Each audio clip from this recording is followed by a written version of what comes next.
Well, I mentioned it before that I was an academic. I actually did teach strategic planning at the University of Manitoba for many years. And when I was a member of the board in 2002, we went through a strategic planning process, although it was an internal one. And it was a lot of work. And I think that it was a real good grounding. As the past chair this year, one of the goals that I had set, our chair Carol Hawkins had set at the beginning of the year. She always says, well, what is everyone's individual goals? What do you want to hope to achieve in your position?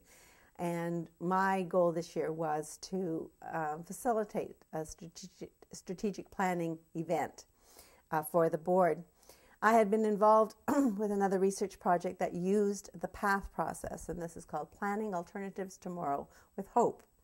And I had seen it done several times, and I felt that for a volunteer board, we could take that process and really have some fun with it. And I got the Carol's approval and the board's approval to do this, and just last month we had an afternoon where we went through this process, and we'll be unveiling this at our annual general meeting at the end of May. And it's a large poster that points out some of the goals that the upcoming boards might have to look at, and some of the things that have to happen in order for that to happen.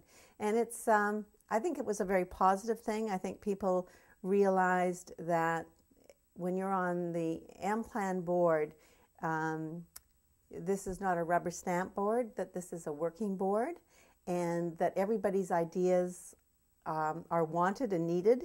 And I think that this PATH process was probably something that the new board, the new slate that will be put out at the end of May, had an idea of, okay, this is where our direction is.